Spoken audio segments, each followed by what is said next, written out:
Good morning, good afternoon, and good evening, everybody. Thank you for taking the time to join the webinar today, where we'll be focusing on the role of behaviour biometrics in the fraud ecosystem. Our presenter and subject matter expert, and I mean expert, is Yogesh Patel, Chief Data Scientist and CTO at Outseer. Yogesh is an expert in fraud and financial crime and has been involved in fraud and technology leadership roles at a wide range of businesses, from large market-leading banks such as HSBC and Lloyds to small, innovative startups. He's got a PhD in cross-channel fraud detection using recurrent neural networks and a master's in internet computing and electronics engineering. And in addition, he has published papers on behavioural biometrics and fraud on known journals and IEEE. Plus, he's an academic visitor at the Imperial College London. So I'm very much looking forward to hearing what he's got to say. Just a couple of housekeeping notes before we start. We'll be hosting a live Q&A session at the end. So if you've got any questions, simply type them in the box to the side. Don't worry if we don't get to your question in time. We'll definitely get back to you personally with an answer. And then finally, you will actually receive a recording of the webinar afterwards. And if you're interested, a copy of our latest fraud report. So with that, I'd like to turn it over to our speaker today, Yogesh. Thank you for joining us. Looking forward to hearing all about this. Thanks, Mandy, for the introduction. And hi, everyone. And thank you for attending this webinar. I'm excited to present this webinar about the role of behavior biometrics in the fraud ecosystem, with a bit more broader scope and a more kind of holistic lens. We will talk about sort of the current challenges. We'll talk about the set of kind of consideration for choosing the right behavior biometrics approaches. What implementation choices we need to kind of consider, and what it means to the overall kind of fraud strategy. But before we kind of dive into the details about behavior biometrics, let's spend some time looking at the evolving threat landscape and the sort of emerging technologies that kind of underpins some of the mitigations. So if you look at the kind of the timeline below, what it shows is that the threats are constantly evolving, and so is the technology. What we find is that a lot of the time, technology proceeds as innovation fosters, but the adoption doesn't really rapid until there is a pure threat that's driving that adoption. And then if we focus our attention to the latest threats, according to the kind of latest Outseer report, fraud scams were identified as the top-rated threat by large financial institutions.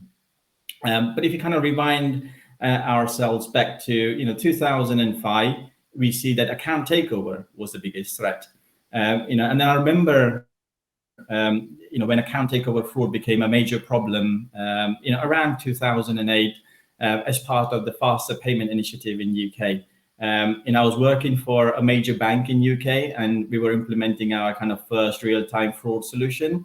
And just within days, we lost millions of pounds to fraud, to an extent where we had to kind of switch off our faster payments channel and rethink our business and fraud strategy.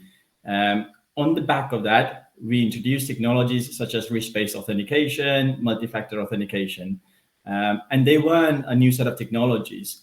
But the adoption became a paramount in terms of our thinking. And then when we kind of zoomed into the actual account takeover fraud, what we found was that device farming was a major threat vector at that time, and we introduced device identification. But the fraud did not actually stop there. In 2015 to 2016, fraudsters were looking for an alternative, and they found a blind spot in the account opening space. And we saw a huge uprise in synthetic identity and fake accounts. Now, to compensate for that, we saw an introduction of eIDNV, introduction of biometrics. These are the hard biometrics, the likes of kind of Touch ID and Face ID, and enhanced some of the KYC solutions. If we fast forward ourselves to 2023, fraud scams were the most aggressive growing form of fraud attacks. That was a case in Q1 2022. There was a case in Q1 2021, and it continues to be a big problem. To mitigate, we're looking at technologies like cross-channel transaction monitoring to get a more holistic view of the fraud. We're looking at kind of behavior biometrics as an authentication mechanism, as well as the risk signal, and just general, better intelligence on things like mule ring detection. Since this is a behavior biometrics sort of a webinar, let's focus on behavior biometrics as a technology and how it's evolved. Again, behavior biometrics is not a new concept, right? It's been around for a while. I did my first implementation of a behavior biometric solution probably about 10 years ago or so.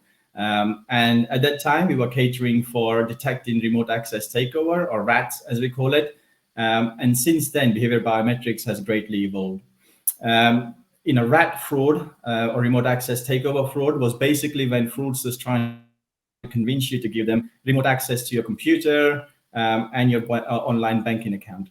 And if this happens, the fraudster will be able to gain access to all of your files, see what you're typing, and maybe even turn on your sort of webcam and microphone to spy on you.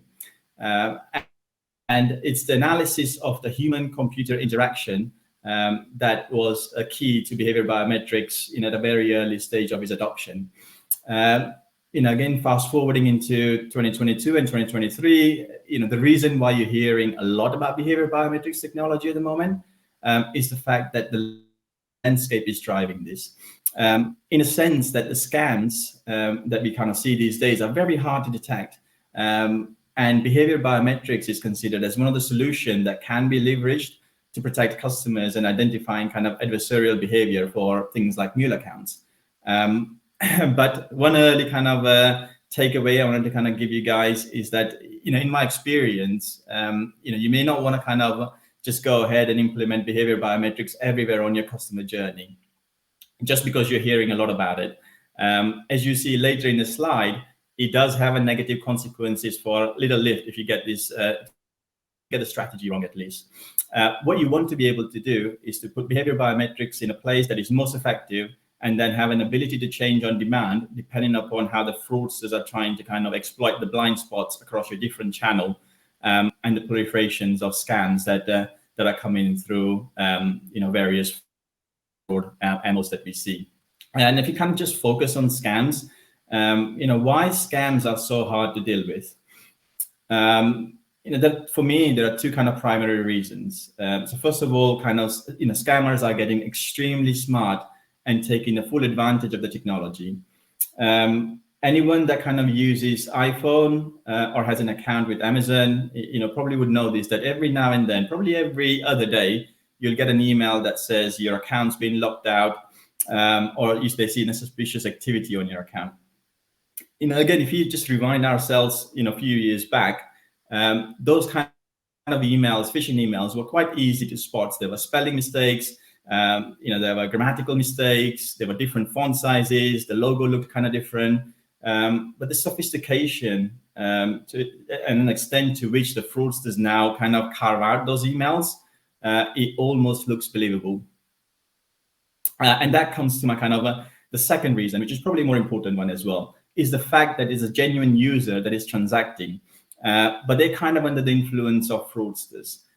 Fraudsters are using techniques such as social engineering and tricking users into doing things that they would not normally do. And when you actually look at the fraud controls and the banks on the bank side, and because it's a legitimate user that are doing the actual transaction or the events, they're going to pass their authentication controls. It doesn't matter whether it is an MFA or a stronger risk-based authentication strategy you have. They're going to pass a lot of their kind of traditional fraud controls. And it's because scams are hard to detect, it's very difficult for a bank to kind of stop just using a simple fraud control or a fraud strategy. If you look at some of the scams and see how they've evolved now, you see kind of some of the common type of scam vectors in this space. Now, these are just a few listed here, but there are plenty out there. And depending upon the type of scams being carried out, usually, scammers use different communication methods. They use different languages to manipulate and exploit customers with the primary goal of requesting money that doesn't raise any alarm bells, either on the customer side or also on the bank side. Few things that are common across these scams is that they use social engineering and the real-time nature of the payments. And since this is a short webinar, it's not possible to kind of cover all these different types of scams. But let's pick a few anyway. So for example, if you look at the non-FI related, let's say romance scam, right? So romance scam involves kind of people being duped into sending money to criminals and gaining their trust and convincing them into kind of thinking that they are in a genuine relationship, and then the money goes out. Let's look at another one, for example, the P2P ploy one. It's an interesting scam because here, when the money is transferred through a P2P service, it's usually gone for good. It's very hard to recover those funds. An example, and let's just say, between me and my co-host here, I'm a fraudster.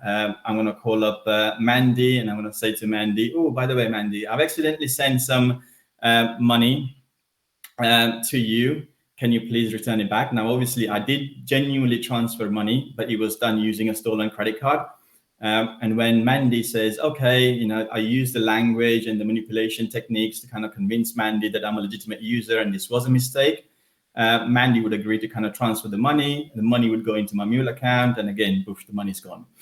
Other type of kind of P2P ploys that are out there is things like, fake customer representative, utility scams, etc. But most of the time, fraudsters prefer to use real-time payments because of the nature of irreversible kind of payments that are out there in relation to P2P.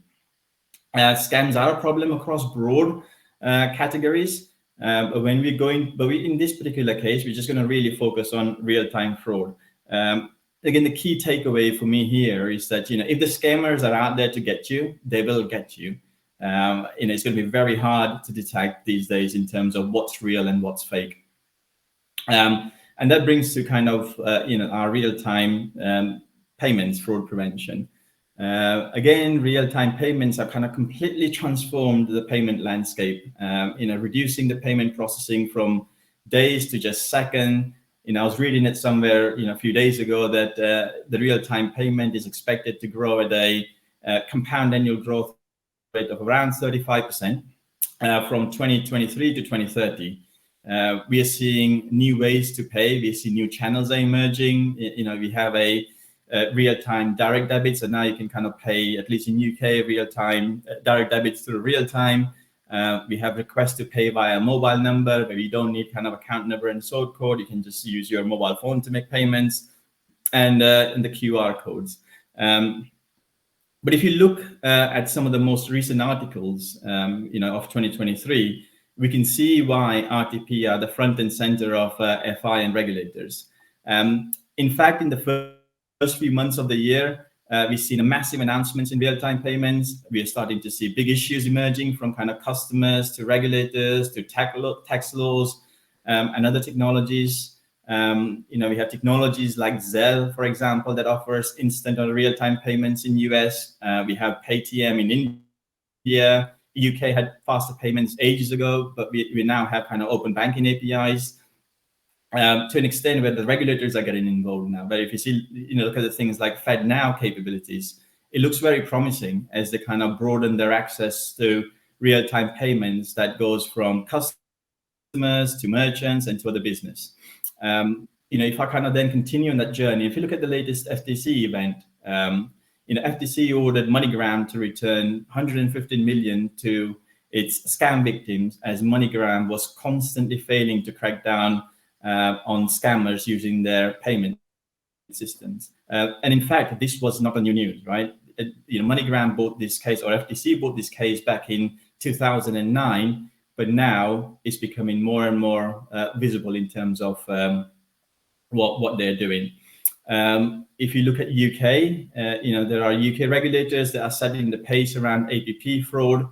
Payment Service Regulator, or PSR as we call in UK, was a good example.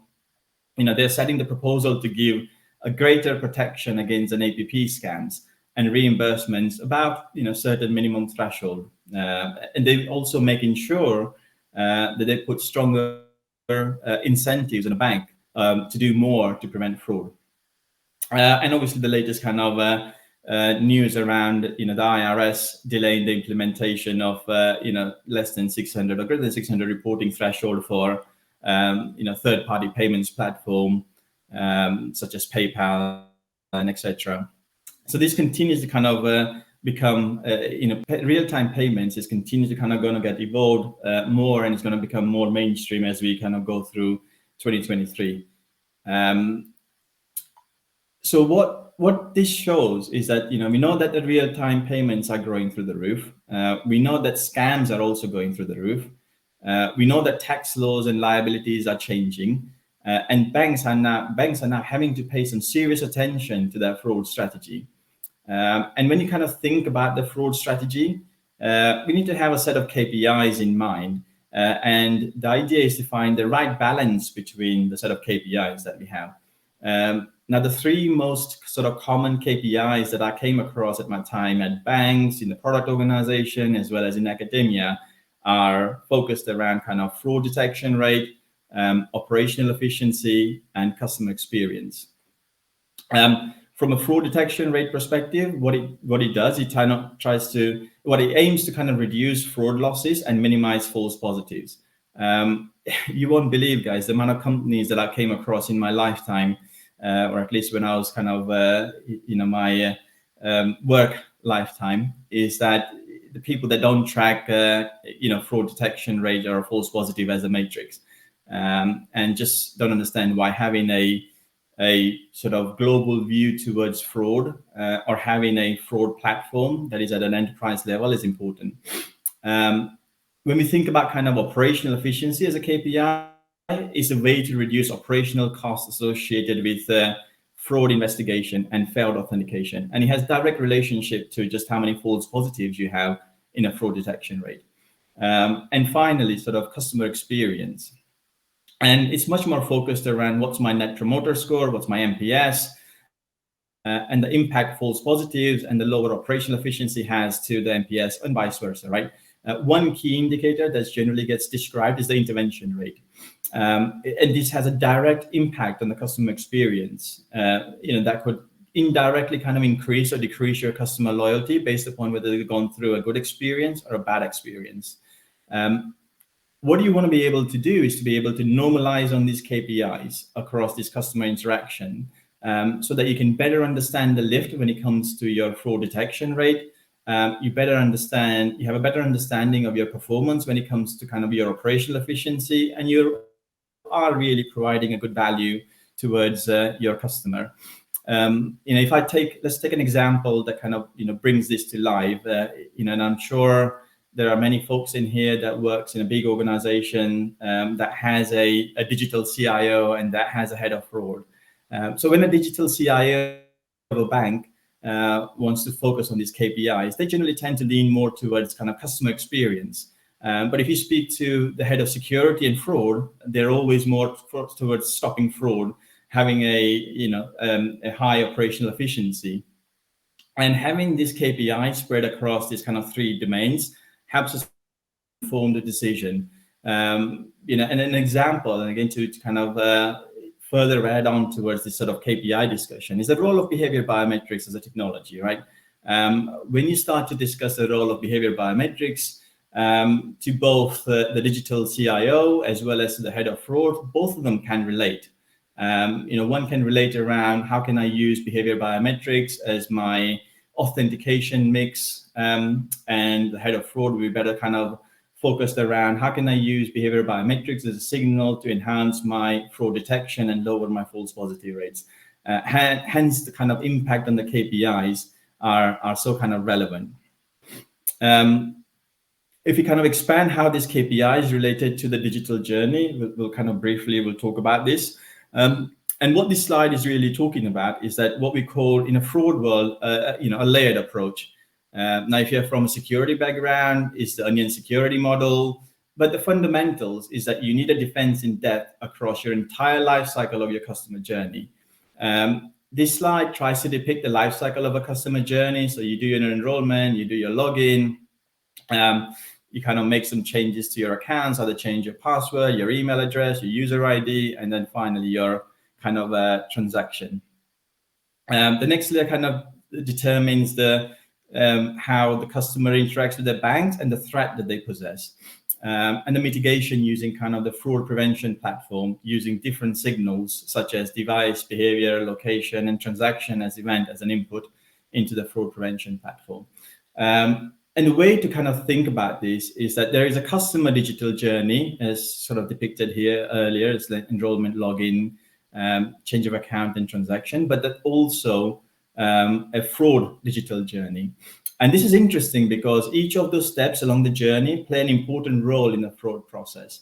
You know, if you look at kind of some of the threats, and let's pick kind of account takeover and social engineering, and when you look into the details around these two fraud threat vectors, the two primary kind of vectors that exist today, with an ultimate goal of reaching the transaction phase of any customer journey.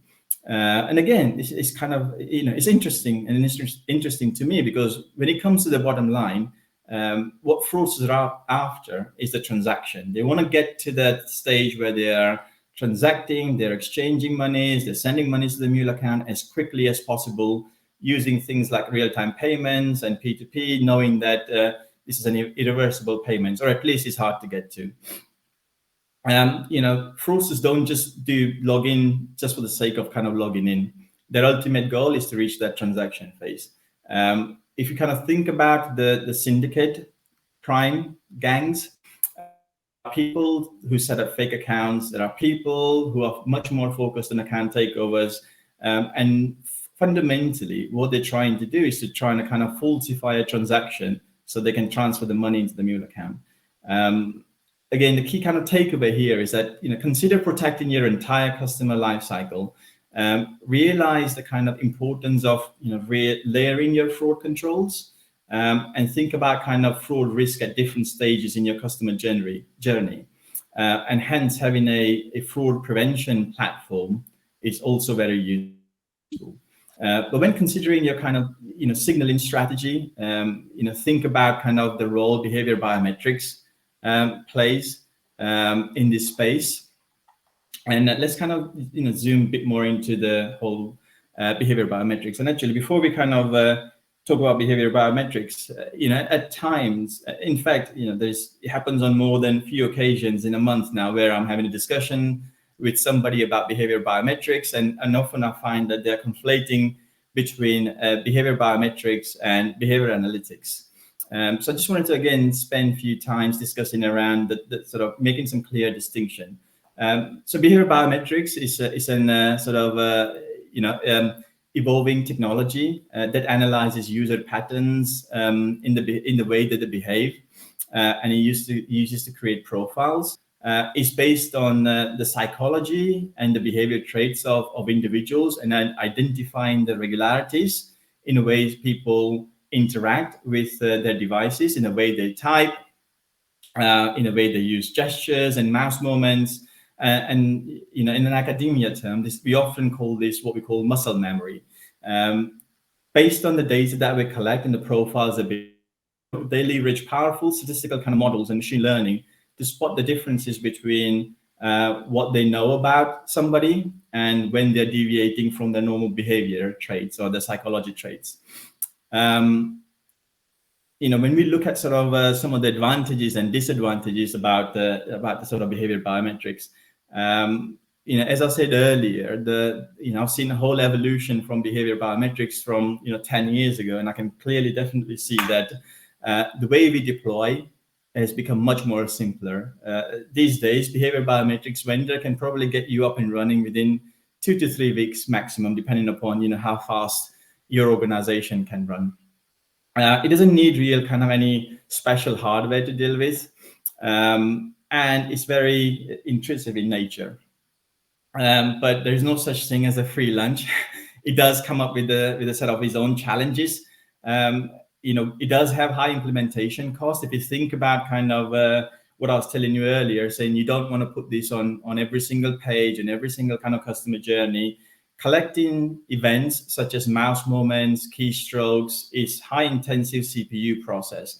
and it takes a huge amount of time to collect that data and send it for processing. Hence, the implementation costs are slightly higher. Once you go over a certain kind of phase of, or the honeymoon phase, I should say.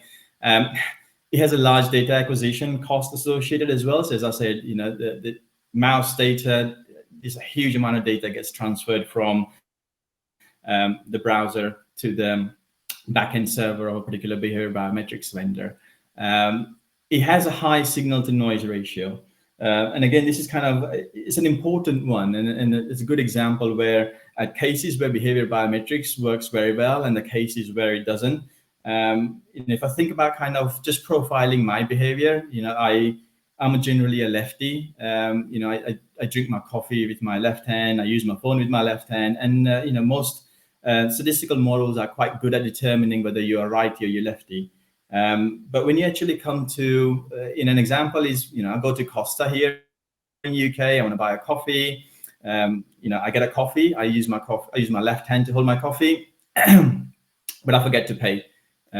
So the waitress says, please pay. So I take my phone out from my right hand and I interact and do a transactional event on my right hand. From a behavior biometrics perspective, it's going to get picked up as, this is not a genuine behavior of Yogesh.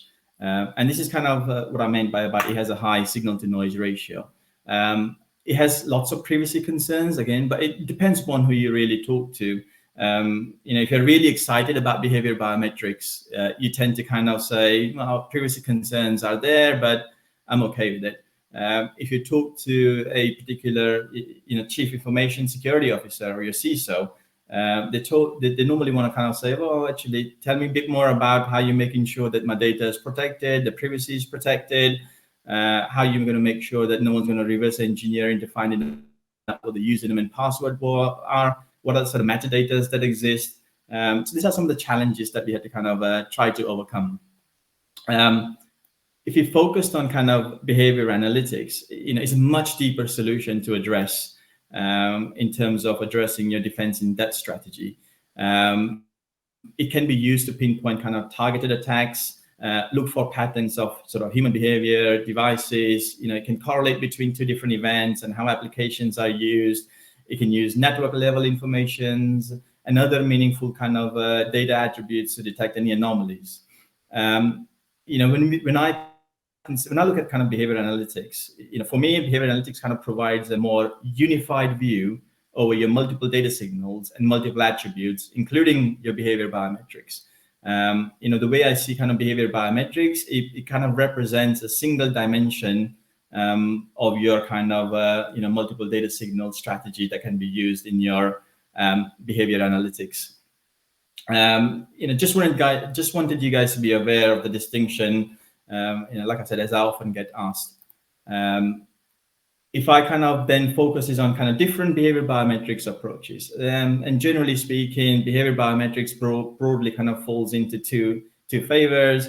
One that deals with identifying individuals. So this is looking at who you are, who you say you are, and this approach is good from account takeover perspective, payment fraud perspective, as well as providing a frictionless risk-based authentication. The other approach that I quite often find is focused around determining if you're a fraudster, if you're a legitimate user. So it doesn't distinguish between I am Yogesh, to what sort of probability that I think I am Yogesh. That's the first approach. The second approach deals with, I don't know if this is Yogesh, but I know this is not a fraudster either. And these approaches are quite good when it comes to things around account opening, mule accounts, and bot detection. Fundamentally, you have a choice. Where you implement what control will really depend upon your fraud strategy and what you want to get out as a behavior biometric solution. An approach to improve your fraud strategy is to look at how behavior biometrics is used as an inherence factor and as part of your digital identity strategy. As it evolves, maybe you can look to replace one of your hard authenticator to a more behavior biometrics related authenticator, and use inherence factor as part of your regulatory compliance sort of requirement. sort of quickly focusing on, looking at examples of what sort of different signals that we can kind of use and utilize, not just related to behavior biometrics. And if I kind of look at what we have at Outseer, Outseer has a global data network that provides almost a consortium model that has, fraud tagged associated with certain attributes that you can kind of start to utilize as a signal. We have a location signal that can be used as simple as, it could be as simple as IP to location, or it could be as complicated as longitude and latitude going through a machine learning platform and determining the score. We could have device signals. We talked about kind of behavior biometrics as a signal, as well as kind of transaction events. And going back to our earlier conversation around the set of kind of KPIs you're after, and you want to kind of maximize those KPIs, one of the key things is that the integration of all these signals that you see here and processing these signals in the most effective way that addresses your business strategy. For example, all of these kind of signals, or some of the signals kind of comes from a different vendors. The signal comes from in a form of kind of, you get scores. Sometimes you get some categorical values. And as different vendors have different scales on how they measure good and bad and give out different scores. Some vendors give out scores from 0 to 100, some go from 0 to 1,000, and so on. And we need a way to kind of normalize this. And this is where sophisticated kind of risk engine comes into handy, like, for example, the Outseer's risk engine. Our predictive algorithm can work in real time to kind of figure out what are the required signals that are adding and contributing real value. It doesn't matter about the scales. It can use the normalization factor to normalize all of your sort of scores under a single scale. We have, the second point is that we have all these kind of different signals. It could tell us, we might get in a situation where all these different signals are drifting and they could tell us different things. For example, they're anti-correlated. Again, an example that I quite often come across is that when you have your one vendor that's doing your device ID telling us that it's a good device, but your behavior biometrics vendor is telling you that it's a bad device. What do you do in that case, right? So generally you rely upon your machine learning and in particular your, an ensembler set of models to kind of say, right, what we're going to do here is to look at kind of all these kind of different attributes that's available. We're going to look at the contextual information that's available. We're going to look at the anti-correlated pair of data, and we're going to see how we're going to normalize all of this information. And we're going to get enough entropy from all the rest of the signals that we have to make sure that the overall score does look normal or abnormal if you're a fraudster. So even though you have different kind of data points and different vendors telling you different things, having a risk engine could really help you in terms of the way we look at scores. And it's not just about kind of getting additional signals and what do you do with the signals? Now, one thing you could do is kind of most immediately is write policies, but just writing policies on its own might not be a good enough strategy or a long-term strategy anyway. Your orchestrator can get you the signal very quickly. Your policy engine, you can write rules on it very quickly. But what happens, as I kind of said earlier, is when you got, you've written a rule that says if it's a good device and a good behavioral signal, let them through. And now you get two anti-correlated kind of signals telling you two different things. And you are going to get into the scenarios if you're kind of not using the appropriate machine learning techniques, and if you're just reliant heavily upon writing rules. This is where having a kind of enterprise-wide policy, a case management, allowing kind of customers to centralize their workflow design, along with kind of having a risk engines, could really be beneficial when it comes to what do we do with signals that are anti-correlated. And this is not, behavior biometric signals are especially notorious when it comes to determining good versus bad, just because what I was telling you earlier, saying it has a high signal to noise ratio. And if you're just reliant upon the scores, you might get into, a murky water. And continue to kind of talking about behavior biometric signals. One way we do it within at Outseer is that we already have a solution that can kind of factor in, behavior biometric signals coming into our platform. It doesn't matter which vendor you're using. You can kind of start to consume behavior biometric signals quite easily. And our risk engine and the machine learning model that underpins our risk engine knows what to do with it.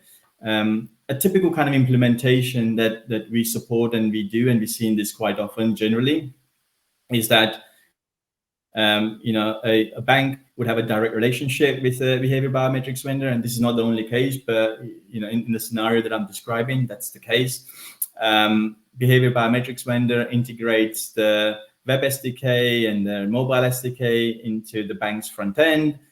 Bank makes a back-end call to get some information about that behavior biometrics or about individuals, sends that information into our behavior biometrics APIs or set of APIs that we use. The typical set of APIs that we have is allow, notify, and challenge.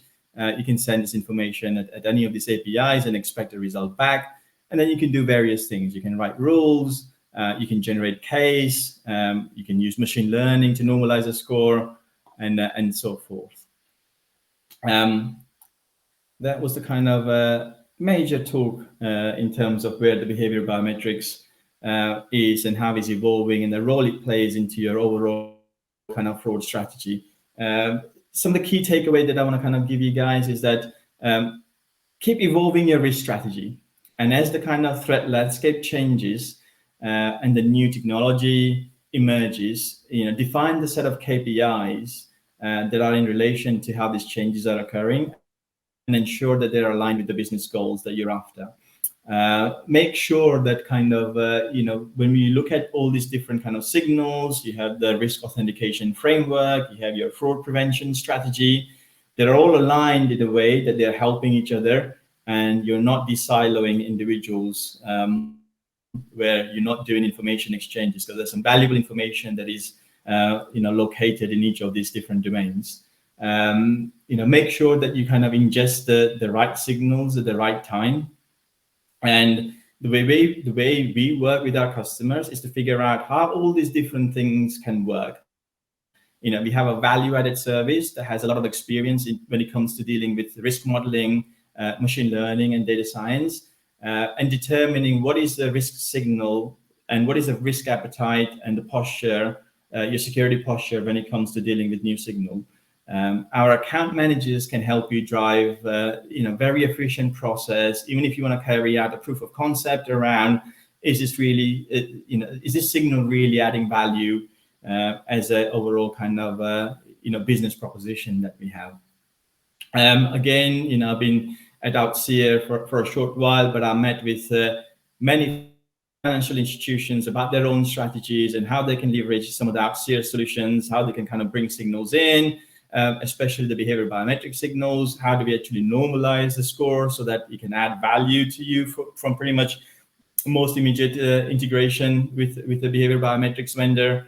But you can also kind of get a full value-added service that we can perform here.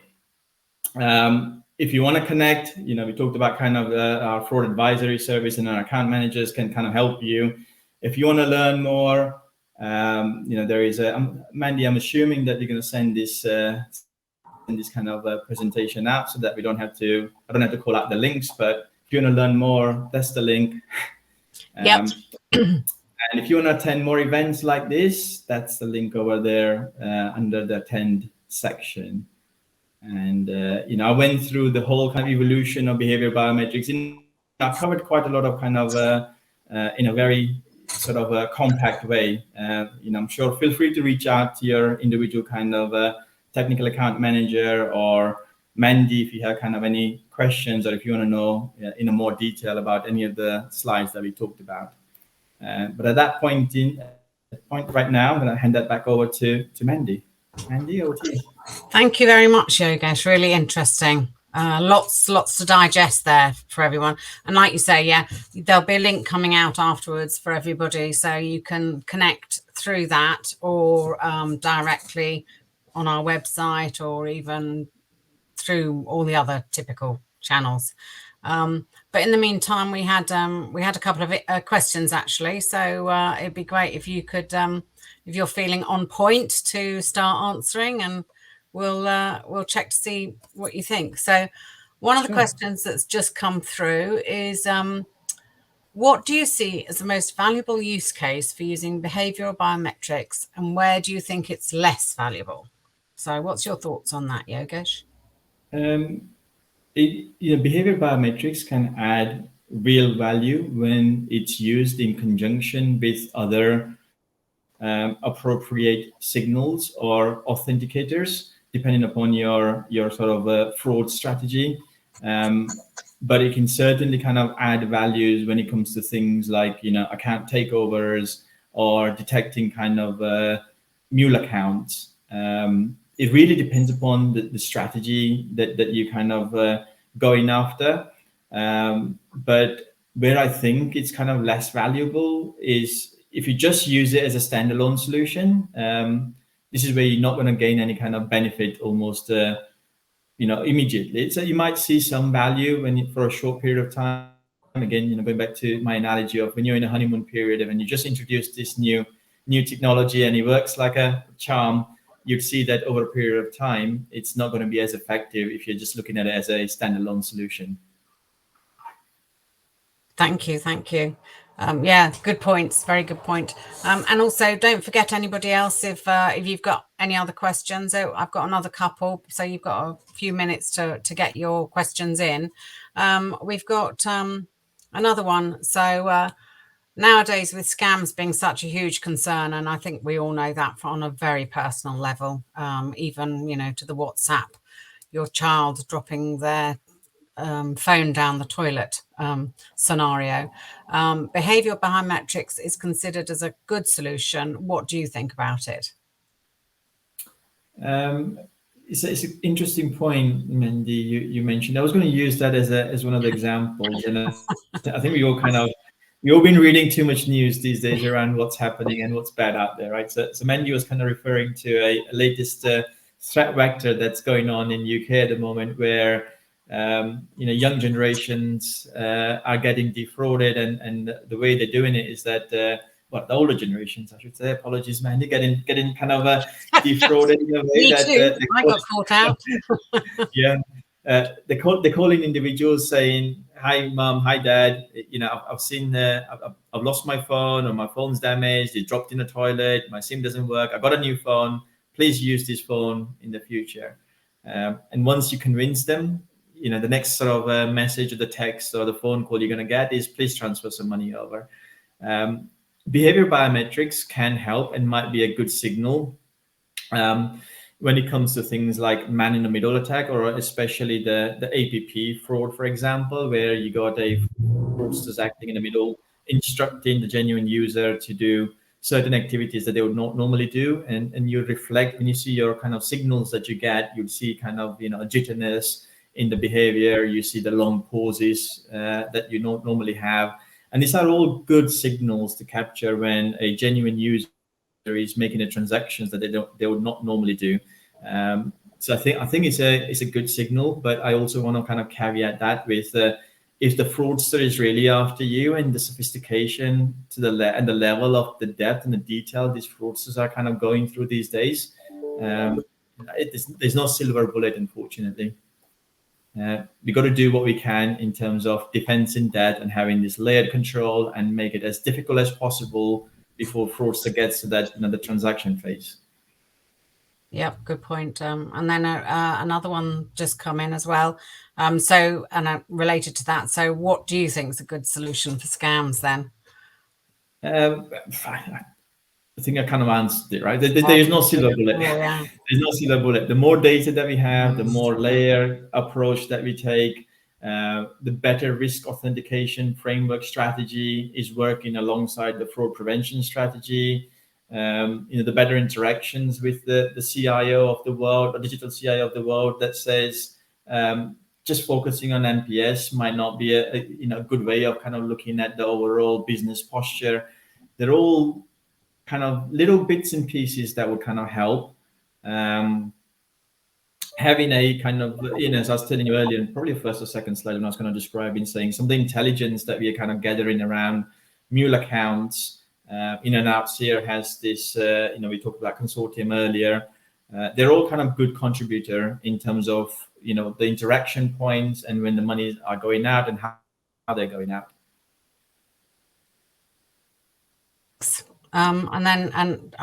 I almost wonder whether this is from one of our team, but I think, you know, it's a really, really good point.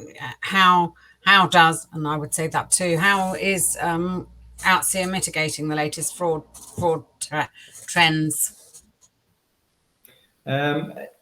We do lots of things, Mandy, and I'm happy to kind of, you know, anyone that's got this question, I'm happy to spend a lot of time with that sort of individuals in terms of describing the overall sort of Outseer fraud prevention strategy. But since this is a behavioral biometrics vendor or webinar, you know, one particular point is we can consume this behavioral biometrics. If you think about kind of behavioral biometrics as one of the things that you're kind of thinking about as part of your fraud strategy, Outseer platform can consume this B2B signal, behavioral biometric signal, alongside with any other signals that we have. We do our risk assessments, and we slightly touched upon some of the machine learning techniques we used in terms of normalizing the different sort of score scales from different vendors, having these different scores. We have sort of one decision point, have a single kind of case manager. If you look at the kind of Outseer's fraud prevention ecosystem, it has got all the right kind of capabilities to address both the past fraud trends, for example, account takeover, as well as the current and the future kind of fraud threats in terms of how do we deal with APP scams, how do we kind of deal with P2P ploys, what does it mean when my signals are drifting, what does it mean when I introduce a new signal. So, for us, the mitigation is to look at the whole more holistic view of fraud and look at the capabilities that we have and are they in the right place. Great, thanks. Thank you very much. Well, I think that's it it's definitely it from the questions. Thank you very much, Yogesh, much appreciated. As everybody will have gathered, I know you've got a lot of knowledge. So one of the key points of this webinar was to introduce Yogesh to the business and to everybody out there. So thank you very much for your time, and look forward to catching up with everybody else soon. Thank you, guys. Thank you. Bye. Soon. Bye. Bye.